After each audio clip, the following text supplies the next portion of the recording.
ಹೃತ್ಪೂರ್ವಕ ಸ್ವಾಗತ. ಇಂದಿನ ಸಂಚಿಕೆಯಲ್ಲಿ ನಮ್ಮೊಂದಿಗೆ ಅತಿಥಿಯಾಗಿ ಇದ್ದಾರೆ ನಮ್ಮ ಶಾಲೆಯ ಸಂಗೀತ ಶಿಕ್ಷಕಿ ಶ್ರೀಮತಿ ಅನುರಾಧ ಮಯ್ಯ ಅವರು. ಸಂಗೀತ ಕ್ಷೇತ್ರದಲ್ಲಿ ಅಪಾರ ಅನುಭವ ಹೊಂದಿರುವ ಅವರು ಆಕಾಶವಾಣಿ ಮತ್ತು ದೂರದರ್ಶನದ ಕಲಾವಿದೆಯಾಗಿ ಗುರುತಿಸಿಕೊಂಡಿದ್ದಾರೆ. ಅವರ ಸಂಗೀತಯಾನ, ಅನುಭವಗಳು ಮತ್ತು ವಿದ್ಯಾರ್ಥಿಗಳಿಗೆ ನೀಡುವ ಸಂದೇಶಗಳ ಕುರಿತು ತಿಳಿದುಕೊಳ್ಳೋಣ. ಗುರುಕುಲ ಸರಣಿ the voices of values and learning ಕಾರ್ಯಕ್ರಮಕ್ಕೆ ನಮ್ಮೆಲ್ಲರ ಪರವಾಗಿ ಶ್ರೀಮತಿ ಅನುರಾಧ ಮಯ್ಯ ಮೇಡಮ್ ಅವರಿಗೆ ಹೃತ್ಪೂರ್ವಕ ಸ್ವಾಗತಗಳು. ಧನ್ಯವಾದ. ಮೇಡಮ್, ನಮ್ಮ ಮೊದಲನೆಯ ಪ್ರಶ್ನೆ, ನೀವು ಆಕಾಶವಾಣಿ ಮತ್ತು ದೂರದರ್ಶನದಲ್ಲಿ ಕಲಾವಿದೆಯಾಗಿ ಗುರುತಿಸಿಕೊಂಡಿರುವುದು ಒಂದು ದೊಡ್ಡ ಸಾಧನೆ. ಈ ಪ್ರಯಾಣದಲ್ಲಿ ನಿಮಗೆ ಅತ್ಯಂತ ಸ್ಮರಣೀಯವಾದ ಅನುಭವಗಳು ಯಾವುವು ಮತ್ತು ವಿದ್ಯಾರ್ಥಿಗಳಿಗೆ ಅದರಿಂದ ನೀವು ಏನು ಸಂದೇಶ ನೀಡಲು ಬಯಸುತ್ತೀರಿ? ನಾನು ನನ್ನ ಸಾಧನಾ ಪಥದಲ್ಲಿ ಕಂಡುಕೊಂಡಿರೋದು ಅಂತ ಹೇಳಿದ್ರೆ, ಮುಖ್ಯ ಬೇಕಾಗಿರೋದು ಸಾಧನೆ ಮಾಡುವ ಒಂದು ವಿದ್ಯಾರ್ಥಿಗೆ ಒಂದು ಸಮಯ ಪ್ರಜ್ಞೆ, ಮತ್ತೊಂದು ಶಿಸ್ತು, ಬದ್ಧತೆ, ಶ್ರದ್ಧೆ ಇದೆಲ್ಲ ಇರಬೇಕು. ಕಾಕಚೇಷ್ಟ ಬಕೋ ಧ್ಯಾನಂ ಶ್ವಾನನೇತ್ರ ತಥೈವಚ ಅಲ್ಪಾಹಾರಿ ಗೃಹತ್ಯಾಗಿ ಈ ವಿದ್ಯಾರ್ಥಿ ಪಂಚರತ್ನಂ ಅಂತ ಹೇಳ್ತಾರೆ.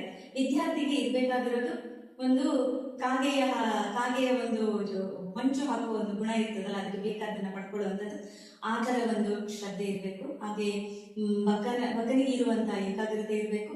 ಹಾಗೆ ನಾಯಿ ಹೇಗೆ ಒಂದು ಎಷ್ಟು ಗಾಢ ನಿದ್ರೆಯಲ್ಲಿಟ್ಟರು ಸಣ್ಣ ಶಬ್ದಕ್ಕೆ ಎಚ್ಚರಗೊಳ್ಳುವ ಹಾಗೆ ವಿದ್ಯಾರ್ಥಿ ಇರಬೇಕು. ಅಲ್ಪಾಹಾರಿ ಆಗಿರ್ಬೇಕು, ಅದು ಸಾತ್ವಿಕ ಆಹಾರ ಆಗಿರ್ಬೇಕು.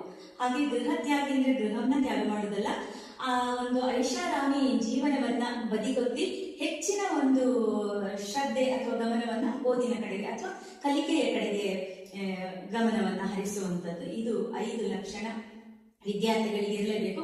ಇನ್ನೊಂದು ಮುಖ್ಯವಾಗಿ ಬೇಕಾಗಿರೋದು ಅಂತ ಹೇಳಿದ್ರೆ, ಕಲಿಕೆಯ ಬಗ್ಗೆ ಶ್ರದ್ಧೆ ಅಲ್ಲದೆ ಕಲಿಸುವವರ ಬಗ್ಗೆ ಒಂದು ಭಕ್ತಿ ಮತ್ತೆ ಗೌರವ ಇರಲೇಬೇಕು. ಇದು ಎರಡನೇ ಪ್ರಶ್ನೆ.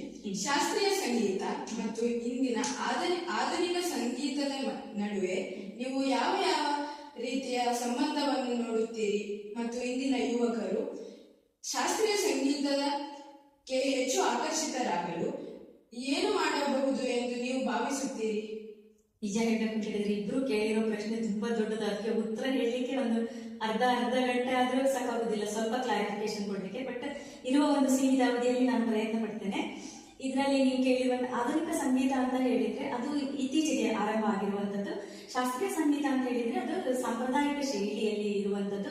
ಅದಕ್ಕೆ ಆಯುಷ್ಯ ಜಾಸ್ತಿ ಅಂತ ಹೇಳಿದ್ರೆ, ಹಿಂದಿನವರು ಅವರ ಜೀವನವನ್ನ ಅಥವಾ ವಾಗ್ಯಕಾರರೆಲ್ಲರಿದ್ದಾರಲ್ಲ, ಅವರ ಜೀವನವನ್ನೇ ಪಣಕ್ಕಿಟ್ಟು ಅಂತ ಹೇಳಿದ್ರೆ ಅವರು ಜೀವನ ಪೂರ್ತಿ ಅದನ್ನೇ ಮಾಡ್ಕೊಂಡು ಬಂದವರು, ಸಾಧನೆ ಮಾಡ್ಕೊಂಡು ಬಂದವರು.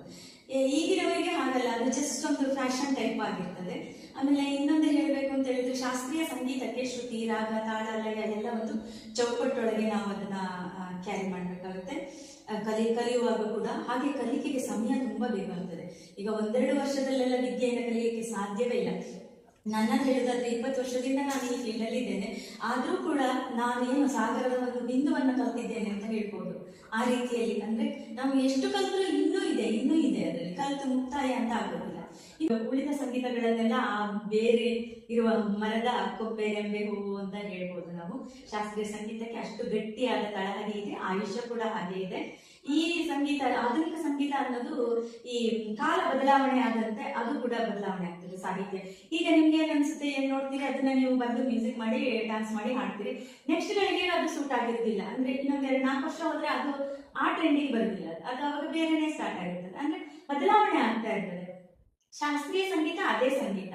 ಅದರಲ್ಲಿ ನಮ್ಗೆ ಶಾಸ್ತ್ರೀಯ ಸಂಗೀತ ಹಾಡುವಾಗ ನೆರವಲ್ಲು, ಸ್ವರ ಪ್ರಸ್ತಾರ, ಆಲಾಪ ಇದ್ರಲ್ಲೆಲ್ಲ ನಮ್ಗೆ ಸ್ವಾತಂತ್ರ್ಯತೆ ಉಂಟು.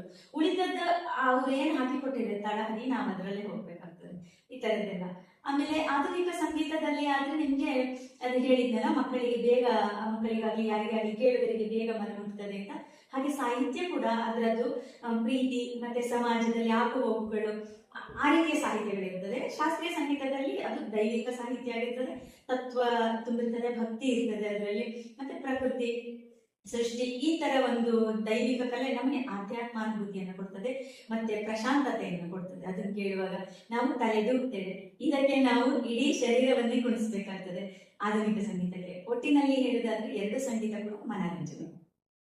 ಧನ್ಯವಾದಗಳು ಮೇಡಮ್. Thank you.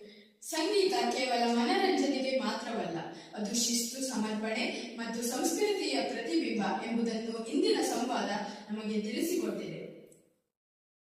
ನಿಮ್ಮ ಸಂಗೀತಯಾನ ಅನುಭವಗಳು ಮತ್ತು ಅಮೂಲ್ಯವಾದ ಮಾತುಗಳನ್ನು ಕೇಳಿ ನಮಗೆ ಸಂತೋಷವಾಯಿತು. ಇದು ಗುರುಕುಲ ಸರಣಿ, the voices of values and learning. ಮುಂದಿನ ಸಂಚಿಕೆಯಲ್ಲಿ ಮತ್ತೊಂದು ಪ್ರೇರಣಾದಾಯಕ ವ್ಯಕ್ತಿತ್ವದೊಂದಿಗೆ ಮತ್ತೆ ಭೇಟಿಯಾಗೋಣ.